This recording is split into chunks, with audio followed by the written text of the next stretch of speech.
just wants to be beautiful. She goes unnoticed, she knows no limits. She craves attention, she praises an image. She prays to be sculpted by the sculptor.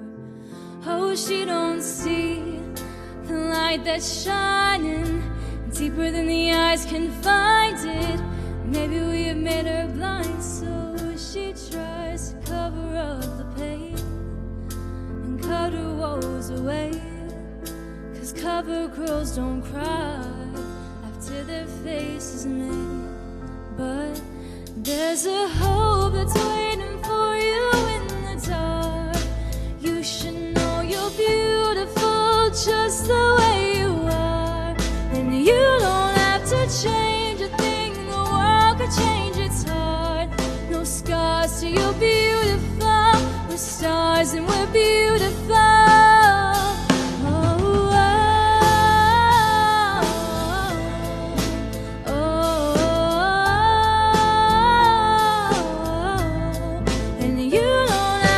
Change a thing in the world could change its heart. No scars, so you're beautiful. We're stars and we're beautiful. She has dreams to be an envy, so she's starving. You know, cover girls eat nothing. She says beauty is pain and there's beauty in everything. What's a little bit of hunger? I can go a little while longer. She fades away. She don't see her perfect. She don't understand she's worth it all. That beauty goes deeper than the surface. Oh, so to all the girls that's hurting, let me be your mirror. Help you see a little bit clearer the light that shines within. There's a hope that's waiting for you in the dark. You should know you're beautiful just the way you are. And you don't have to change a thing, the world could change its heart. No scars, so you're beautiful. We're stars and we're beautiful. Oh, oh, oh, oh, oh. And you don't have to change a thing, the world could change its heart. No scars, so you're beautiful. We're stars and we're beautiful. No better you than the you that you are. No better life than the life we're living. No better time for the shine, you're a star. Oh, you're beautiful. Oh, you're beautiful.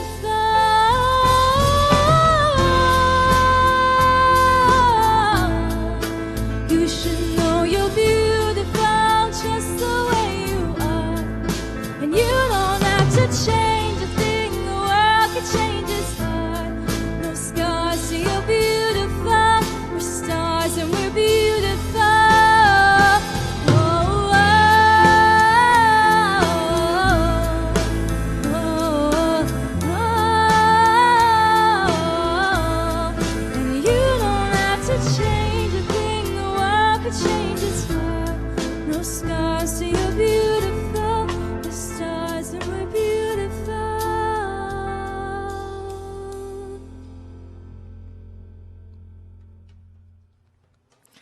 Thank you, Savannah.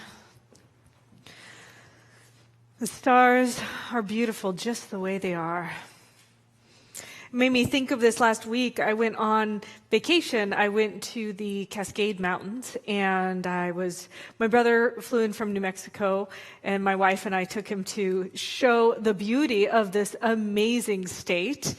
And there were two amazing things that happened. One was, as we were driving up there was this fantastic bald eagle soaring above us. And I have a thing for eagles. I love eagles. And I really appreciate the fact that eagles, a lot of birds have problems with really strong winds, But the eagle is the bird that when the winds are the strongest, they soar even higher. And it made me think about all of the challenging, difficult times that we're going through right now, and that they're like strong winds, and that we have an opportunity to really take what's going on and soar high in the air. That was the first really cool thing that happened. And then the second cool thing that we didn't even find out about until we were up at our campsite. My brother had internet service, fortunately, we did not. But he found out that it was the Perseid meteor shower. And there we were up in the mountains in this amazingly gorgeous place. And there was a river next to us. So we had this huge swath of sky. And we sat out there and just watched the shooting stars for hours. And it was amazing. I mean, of all the times for me to go camping, it was like the time to go. And I didn't even know. But it made me think about how beautiful this world is and how I get to appreciate everything that's out there. But how often I don't necessarily appreciate what's going on in here.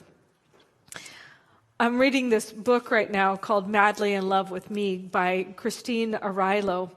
And she talks about in the very beginning of the book, she does a workshop, and she does this workshop for a bunch of girls. And she asks the girls at the beginning, well, who here is really excited about getting more self-esteem? And everybody's like, yeah. And then she says, well, who here is really excited about getting more self-love? And people are like, I don't know about that. Like as if self-love is a bad word. Like it was it's not really okay to love yourself. It's not. So she found that kind of impactful, because where did that message come from? That it's not okay for us to deeply love ourselves. And I was thinking about role models. Like, think about a role model that you had in your life. Who is a role model that you had? And then think about how many, what are their qualities? What are the qualities that the role model has? People might think, oh, they're a hard worker or very determined. Contained in the qualities, would you say that they had a huge amount of self-care? Or that they were really good at self-love? Now, I have to say, whenever I look at my role models, that's not the first words that come up at all. It might be successful or powerful or made a big difference in the world, but self-love, self-care, not really. And I was thinking about a story that I heard as a child. And when the story begins, you might have heard this one, but when the story begins, a mother duck's eggs hatch. And one of the little birds is perceived by the other birds and the other animals on the farm as ugly. And so all of these other ducklings, they make fun of this ugly duckling. And the poor little ugly duckling is teased and harassed and bullied, and man, life sucks for him. And he's so unhappy, and he decides to leave the barn. He leaves the barnyard, and he found this lady and her cat and a hen. And the lady makes fun of him, and the cat bullies him, and the hen laughs at him. And so he wanders around for months at a time, and he's feeling miserable and terrible about himself. And time goes on, and he makes it to this lake. And by then he's fully grown, and he comes to the lake, and a group of swans fly down and land in the lake. And he thinks, you know what? I might as well just go to this group of swans and let them kill me, just harass me to death, because life is no longer worth it. And so he goes over to the swans, and they completely embrace him, and they celebrate him. And he's like, what's going on? And he looks down in the reflection of the pond, and he notices that he is a swan himself, the majestic, beautiful, amazing swan. And he is captivated by who he is. And this whole time he thought, that there was something wrong with him, when really he was trying to fit in with all the ducks, when really he was a swan. And so in the end of the story, he flies off with his new swan family. And the truth about this story is there'd never been anything wrong with him in the first place. He tried to be accepted as a duck when he was really a swan. And he hadn't known the truth of who he was, and he was miserable because he kept trying to be something he wasn't. Now that story is by Hans Christian Andersen, and a journalist wrote about him, Anne Crisholm wrote about him, and said, Andersen himself was a tall, ugly boy with a big nose and big feet. And when he grew up, he had a beautiful singing voice and a passion for theater. And unfortunately, he was cruelly teased and mocked by other children. And in his life, he actually said that story could have been his autobiography. I wonder if you have felt like an ugly duckling. And have you looked in the mirror recently and seen how magnificent you are? If you haven't done that, I encourage you to do that. Our teaching here teaches that each person is an expression of God created with sacred worth. If we live from that awareness, then we have the potential to not only transform our lives, but the world. Ernest Holmes talked about unity. And he talked about how we're immersed in this thing so some people call it God, other people call it the quantum field. I call it the infinite everything. But it's in and through all things, and I cannot be separate from it. It's not like, oh, God's hanging out over there and I'm over here and we're separate. It's like, it's all of this, and I'm kind of in the body of God. I'm a part of the body of the infinite, most high. And so I'm united with it, unity. I'm a part of it. I'm whole. I'm part of the wholeness of it. And Ernest Holmes said unity and uniformity are not the same thing. No two blades of grass are alike. And he asked, well, what does this mean spiritually? We have nothing to disprove and everything to prove that this individualization of the Spirit is in each one of us, rooted in common soil, having the characteristics and potentialities of its common background, contains what the ancients called a microcosm. We have every reason to suppose that there is, back and within and around every individual, the divine representation of their self as the child of God, forever expanding. I love that. Each and every one of us is the inheritors of the infinite everything. We're a microcosm of the macrocosm. We're the infinite contained here in the finite. And you really can't contain the infinite, but it's really our own personal experience of what the infinite is in expression. So in the book, Madly in Love with Me, Christine Arylo has another story about another bird. I got a bird theme going on. About a peacock. This peacock's name was Neela, and she was a vibrant, independent peacock. And she loved to create change. She rejected the status quo. And just so you know, peacocks are really known for their transformational abilities. And the trouble about Neela is that she grew up in a family of play-it-by-the-book turkeys. They were good turkeys. They were turkeys who were hardworking and good-natured, and they really appreciated their own kind, but they were fiercely adamant about tradition.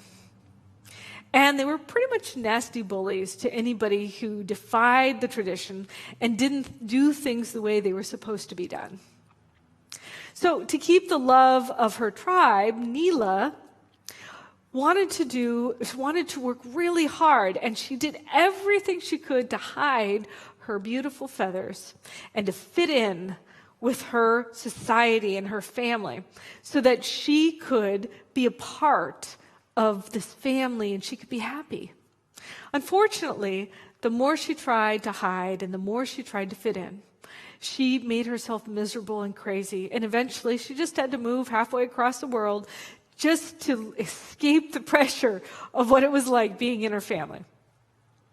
Now, I don't know about you, but maybe you might find this story familiar. I've counseled lots of people who have left their family because they've tried to fit in and they just can't fit in. The square peg in a round hole, it just doesn't work. And Christine told this story to a woman who felt frustrated, alone, and misunderstood.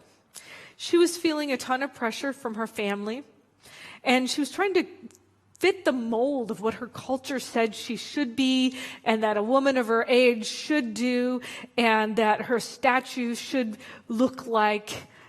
But unfortunately, that wasn't who she was. Her family really wanted her to get an MBA, and then find a great man and get married, and then have a child at the right and perfect time soon after she got married. And unfortunately, she didn't want these for herself. The pressure with their expectations of what she should be doing, along with their relentless judgments about how she was living her life, was causing her severe stress. It was making her second guess her own instincts, her own desires, and filling her head with all kinds of beliefs and ways of being that just weren't hers. And the effect of that was that she felt disconnected from herself. She stopped trusting her own wisdom. And she tried to fit in with her family and her community just to keep their love and approval. And when she couldn't fit in, she kept secret. She lied about who she was. She lied about what she was doing because she wanted to still fit in. And as Christine talked with her about the story of the peacock and the turkeys, it wasn't about the turkeys are bad and the peacock is right. It was more about, her tribe is a stubborn flock of turkeys who love the traditional course. And she began to see that she wasn't wrong, defective, or defiant because of who she was, that she was simply different. And it wasn't because she was flawed, it's because of her own inherent uniqueness in her heart and soul. Her increased self-awareness gave her the permission that she needed to begin accepting, being, and expressing herself. She was able to begin healing her relationship with her birth family. And she was able to realize that they were just turkeys being turkeys, and she was a peacock being a peacock. And that was okay, because both are essential and both are needed and both are valuable and both are beautiful. But she knew that she needed to join and find other peacocks or other birds who would take her in and allow her to express the beauty that she is. And when she arrived at this retreat that Christine was doing, and she walked into a room, she saw a room full of bustling peacocks and incredible phoenixes and herons and hawks and eagles and other people who are willing and committed to soaring as their true selves. And when she found that group of people, her whole being softened and her heart opened up and she was able to just be. Now, I have to say, this is exactly why I love Center for Spiritual Living, because I have found personally that I have been loved and supported for my quirkiness, for my weirdness, for my awkwardness, for my creativity, for my brilliance, all the different aspects that make me. I have been fully appreciated, supported, and loved through who I am. And I want more than anything for each and every person to find that sense of inner love and knowingness of who they truly are. Howard Thurman said, "There is something in every one of you that waits and listens for the sound of the genuine in yourself. It is the only true guide you will ever have. And if you cannot hear it, you will all of your life spend your days on the ends of strings that somebody else pulls." So I wonder, is that you? Are you being like the puppeteer? This is my parents want me to do this, and my society wants me to do this, and my family wants me to do this, and my partner wants me to do this. And so you're just being moved around by everybody else instead of what's in here, by what you are and who you are. And I have to say that that is what I think the most key important thing is that we are birthed here to be unique expressions of the divine. And so instead of looking out there for who I am, I get to look within. And so I wonder, are you willing to be your own version of a beautiful swan, or a transformational peacock, or a majestic hawk, soaring eagle, or a magical phoenix? Are you willing to be a dancing dove or a beautiful bird tribe from wherever you hail from? What I love about this is that birds are one of the ultimate symbols of freedom. And when I think about self-love, it's all about freedom and allowing and liberating my own heart in order for me to fly. I'm really into this right now because at the beginning of the pandemic, I really wasn't into it. I mean, I was not loving on myself is what I mean. And I think it was like March and April. I ate out like crazy. I stopped exercising. I understand I went into a depression, and I think that is common for a lot of people when there's great change. There's a sadness and a loss of what once was. And it's good to feel your feelings and to process through that. But at some point, I had to realize, I was not going anywhere, and I was not happy with me. I was not happy with me. I was not happy with how I was looking or how I was feeling. And the only place I could look at for what was going on was here. I couldn't blame it on what was going on out there because everywhere I go, here I am. And it's only me I'm carrying around everywhere. So I'm the one who gets to look within and start realizing that maybe I need to focus on loving myself more.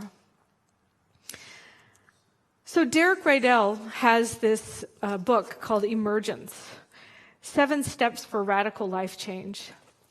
And he nailed something that I've had problems nailing. I got it, but just the way he said it, I really appreciate it. He said, I could see that the whole model of personal development was wrong.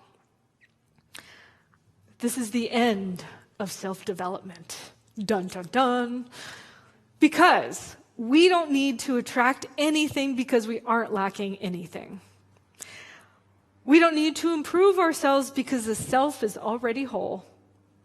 Just as the oak is already in the acorn, everything we're meant to be and all we need to fulfill is already in us.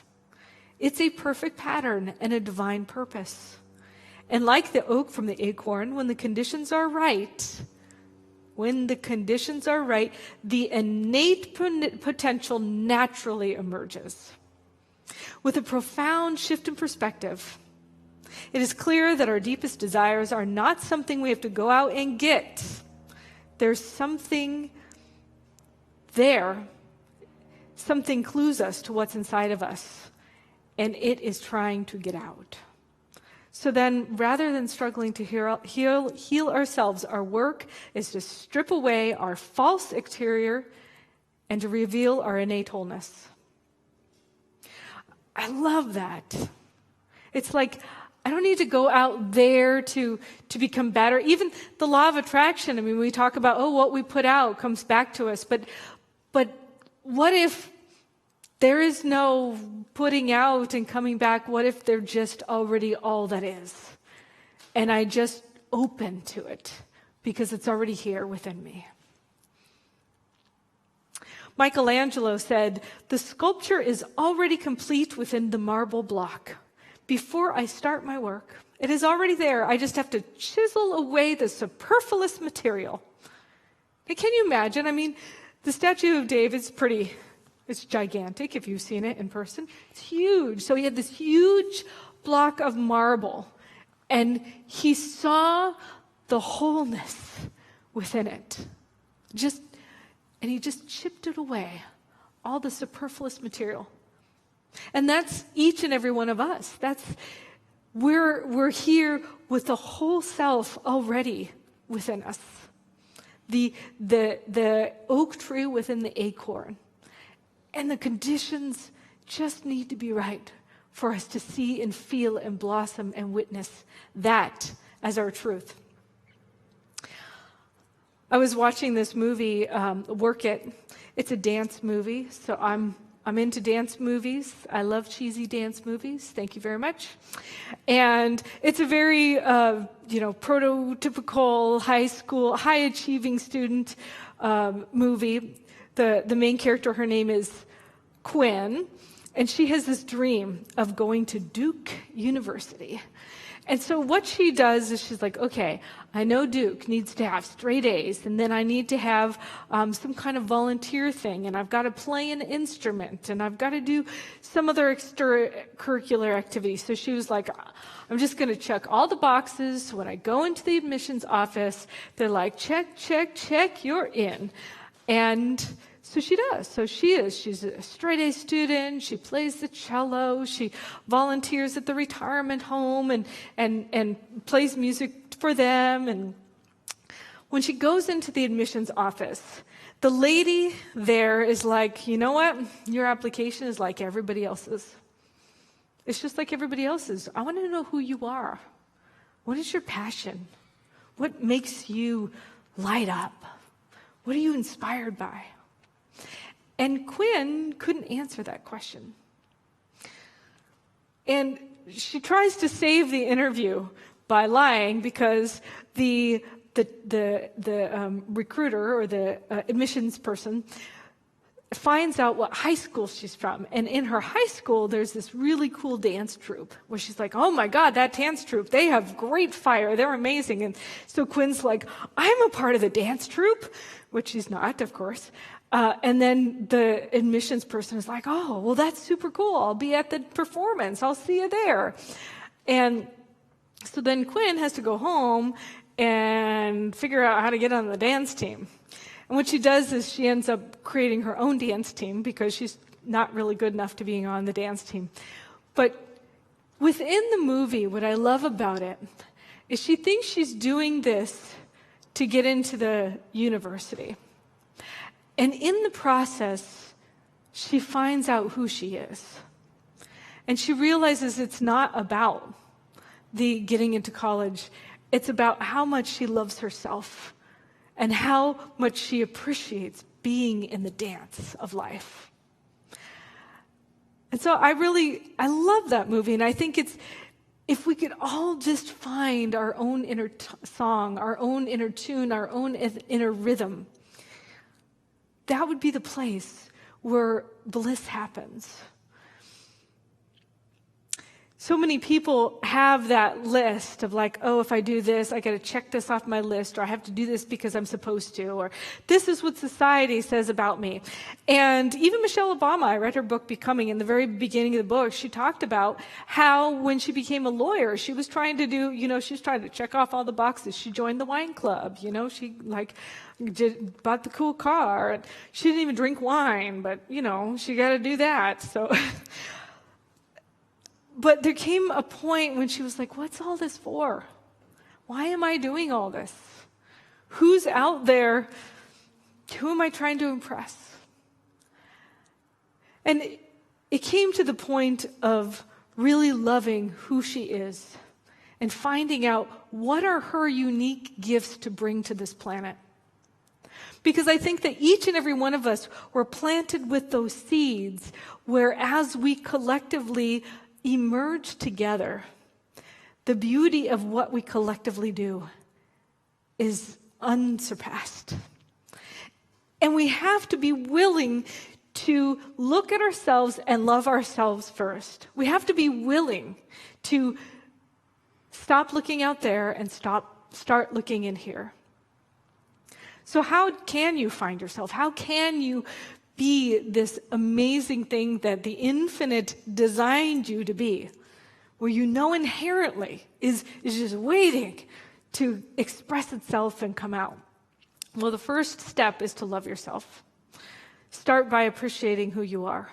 Start by looking in the mirror and loving all of the aspects of yourself. St. Teresa of Avila said, "Christ has no body now but yours. No hands, no feet on earth but yours. Yours are the eyes through which he looks with compassion upon this world. Yours are the feet with which he walks to do good. Yours are the hands which he blesses all the world. Yours are the hands. Yours are the feet. Yours are the eyes. You are the body. Christ has no body now on earth but yours." So I think it's important that we take the time this week. I'm going to challenge you this week to take the time to appreciate yourself. Really appreciate yourself. Appreciate your multifaceted nature. Dig deep and look for what you love about your individualized expression on this planet. What do you love about your ethnicity? What do you love about your gender identity? What do you love about your body? What do you love about your spiritual path? What do you love about your sexual orientation? What do you love about your nation? What do you love about your age? I think so oftentimes we get stuck in those roots, or those deep, dark ditches of complaining about, oh, it's so awful about our age or our country or our whatever. Well, what do you love? I want you to focus this week on what you love. So that's number one, is love yourself. Number one. Number two, cultivate the conditions for your true self to emerge. So any negative self-talk was taught to you. Any negative self-talk was taught to you. You were not born with it. You heard it somewhere. You did not, like as a baby, you did not have that negative self-talk in your head. Maybe it was your siblings, maybe it was your classmates at school, maybe it was the culture and society that taught it to you. But it's not who you are at all. Anything taught can be untaught. So whatever those negative thoughts are, it's just the superfluous marble that we just get to remove. Because the truth is, there's nothing wrong with you. You're not missing anything. Everything you need is waiting within you to emerge. And your job, this is your job number two. Number one, love yourself. Your job number two is to cultivate the conditions for it to emerge. So it's not the farmer's job to put the plant in the seed and make it grow. It's the farmer's job to cultivate the conditions that allow the seed and the soil to do what they're naturally designed to do. You are naturally designed to thrive. You are naturally designed to grow. You are naturally designed to be blessed because you are already a blessing. You are naturally designed to be love. It's who you are. So, are you cultivating the conditions for your most brilliant self to emerge? What classes are you taking? What conditions are you surrounding yourself with? What music are you listening to? Are you surrounding yourself with swans or ducks or peacocks or turkeys? I was going to say perky, but that's not what I meant. Peacock and a turkey. I guess when they come together, they make a perky. I know.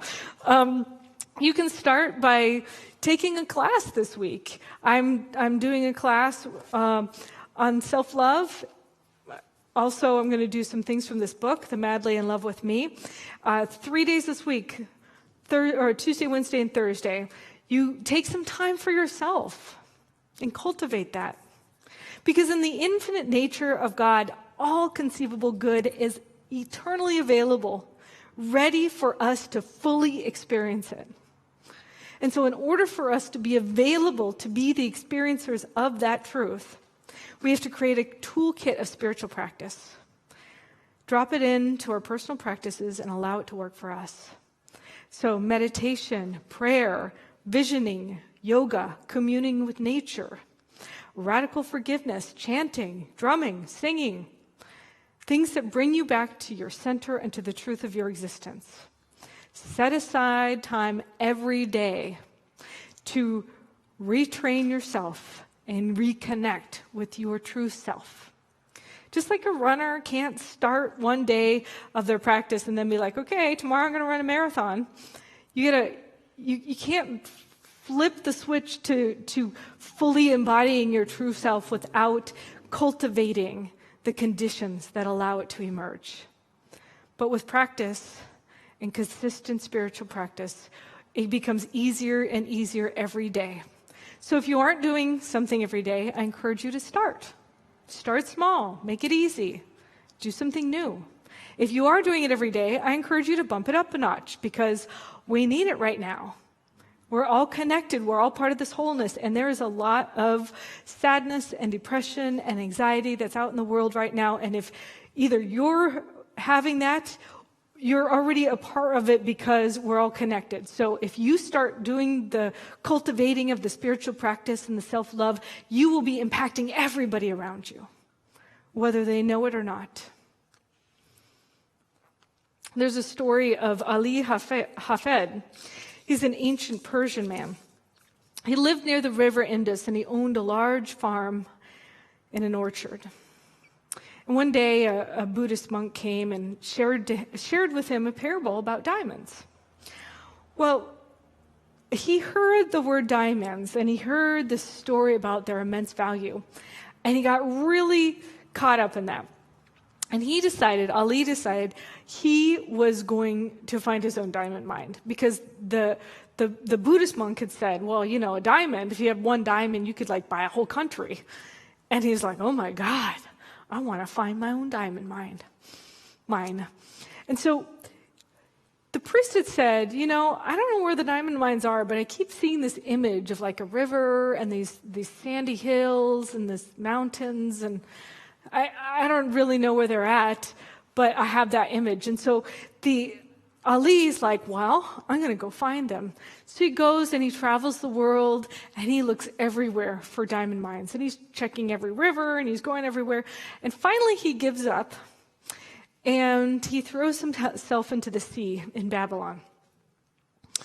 And he dies. The interesting part of the story is that there was a man who bought his land. And the man who's bought his land is checking out his land, and he's taking his camel out, and there's this beautiful river across the land, and with the nice mountains there, and the camel goes to drink in the water, and there's this sparkly thing, and so the guy gets off his camel and he picks up the sparkly thing, and it's a diamond. And not only did he find one diamond, but he kept digging and digging, and he finds several diamonds. Well, lo and behold, this place is later known as the Diamond Mine Golconda, which is a real place, and it would eventually bring forth the crown jewels of England and Russia, and even where the Hope Diamond was found. You see, we're all given a field of dreams. We're all here in this land that's rich with potential. But oftentimes we're like Ali, going off looking away for the thing that's right here in our own backyard. And perhaps you may think, oh, it's such a shame that we can't go very far right now, we have to stay at home. But I wonder if what you're looking for might already be here within you. Let's pray.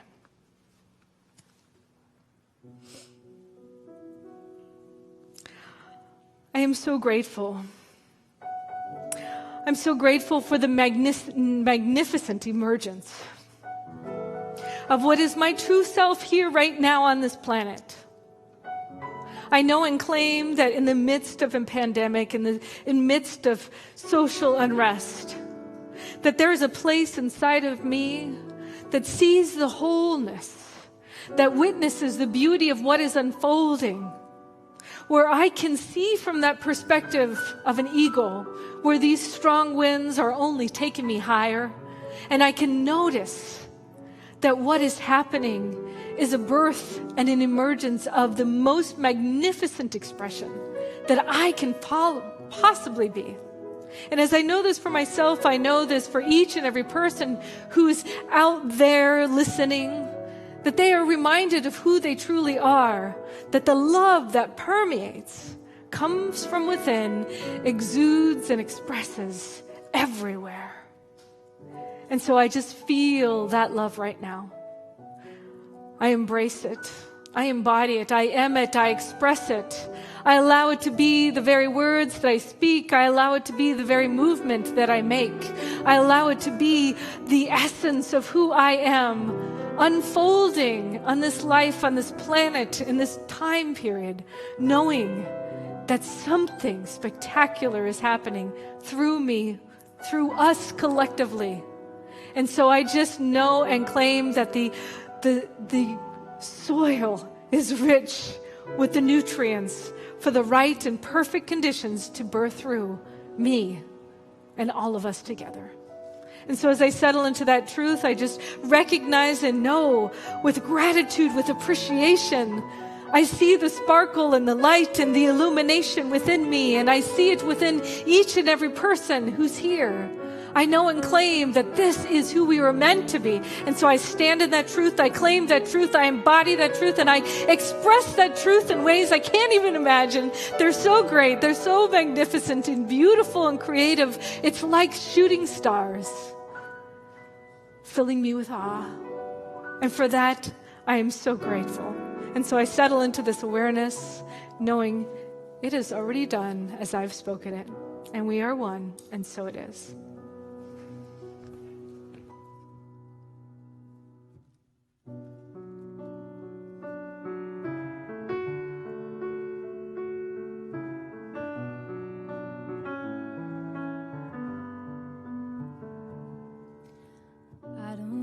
The headlines, and I don't watch the news, 'cause I lose faith in something every time I do. Well, I don't need to bury my head in the sand, but I'm just trying to live this life as best as I can. Times get tough, but I don't give up, 'cause I know I'm not alone. 'Cause we're all reaching for something, we're all craving change, hoping tomorrow is better than today. We're all searching for somewhere, trying to find a way, hoping tomorrow is better than today. Hoping tomorrow is better than today. Well, it's not easy sleeping when I lay down in bed, 'cause I got all these worries running through my head. And it's hard to keep pushing forward when trouble pulls you back, and you wake up even further from the dream you've had. Times get tough, but I don't give up, 'cause I know I'm not alone. 'Cause we're all reaching for something, we're all craving change, hoping tomorrow is better than today.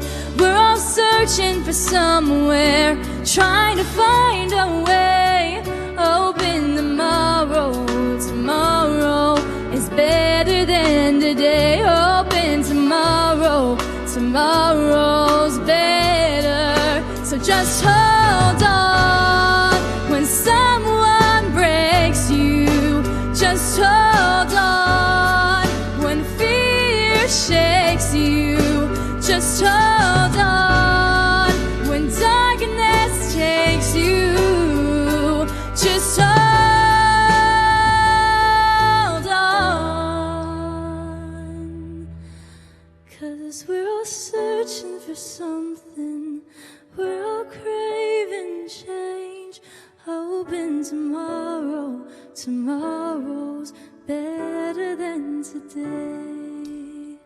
So let's keep searching for somewhere